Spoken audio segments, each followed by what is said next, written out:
জুলাই সনদ বাস্তবায়ন করবে নির্বাচিত সরকার, এটাই সঠিক পন্থা বলে মন্তব্য করেছেন বিএনপির স্থায়ী কমিটির সদস্য সালাউদ্দিন আহমেদ। তবে অন্য কোনো পন্থায় জুলাই সনদ বাস্তবায়ন সম্ভব হলেও বিএনপি সহযোগিতা করবে বলে জানান তিনি।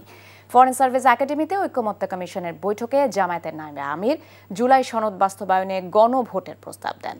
আরও দুটি বিষয়ে চূড়ান্ত ঐক্যমত হয়েছে জানিয়ে ঐক্যমত্য কমিশনের সহসভাপতি আলী রিয়াদ জানান, আজই চূড়ান্ত খসড়া রাজনৈতিক দলগুলোর কাছে পাঠাবে কমিশন। তামজিদ সুমন জানাচ্ছেন বিস্তারিত। রাজধানীর ফরেন সার্ভিস একাডেমিতে রাজনৈতিক দলগুলোর সাথে আরেক দফা সংলাপে বসে ঐক্যমত্য কমিশন।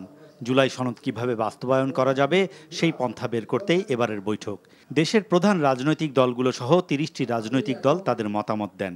সংলাপ শেষে কমিশনের সহসভাপতি জানান, রাজনৈতিক দলগুলো এখনও সব বিষয়ে ঐক্যমত্যে পৌঁছতে পারেনি, তবে বৃহস্পতিবার দুটি বিষয়ে চূড়ান্ত ঐক্যমত্য হয়েছে। সমস্ত রাজনৈতিক দল দুটো বিষয়ে একমত হয়েছে।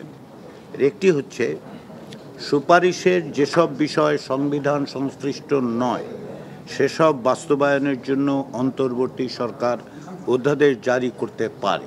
দ্বিতীয়, সুপারিশের যেসব বিষয় সরকারি বা সংশ্লিষ্ট কর্তৃপক্ষের আদেশ ও বিধি প্রণয়নের মাধ্যমে বাস্তবায়ন করা সম্ভব সেগুলো অন্তর্বর্তী সরকার এবং সংশ্লিষ্ট কর্তৃপক্ষ বাস্তবায়ন করতে পারে। বৈঠকের পর বিএনপির স্থায়ী কমিটির সদস্য সালাউদ্দিন আহমেদ বলেন, নির্বাচিত সরকারের মাধ্যমেই জুলাই সনদ বাস্তবায়ন করা প্রয়োজন, তবে অন্য উপায় থাকলে সেখানে সহযোগিতা করবে দলটি।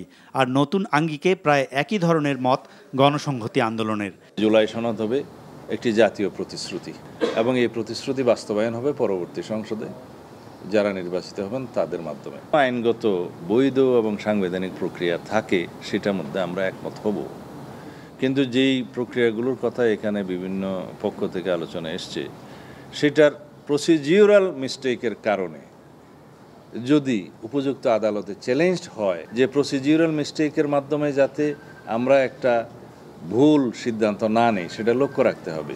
একদিকে সে সংবিধান সংস্কারের দায়িত্ব পাবে, অন্যদিকে সে 5 বছর রাষ্ট্র পরিচালনার দায়িত্ব পাবে।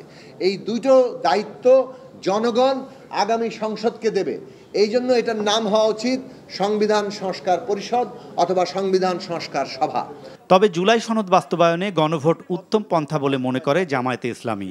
বলেছি এটাই উত্তম হবে গণভোট করার যে টাইম এবং অ্যারেঞ্জমেন্টের ইস্যু আছে অ্যাভয়েড করার জন্য। যদি এটা না হয় তাহলে জনগণের মতামতের ভিত্তিতে হবে এবং সেজন্য আমরা গণভোটকেও সাপোর্ট করি।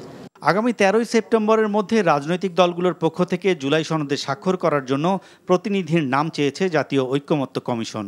জুলাই সনদ বাস্তবায়নের অঙ্গীকারনামায় রাজনৈতিক দলগুলোর সাথে আলোচনা করে এবং বিশেষজ্ঞ প্যানেলের মতামতের ভিত্তিতে কিছুটা পরিবর্তন আনা হয়েছে বলেও জানায় ঐক্যমত্য কমিশন।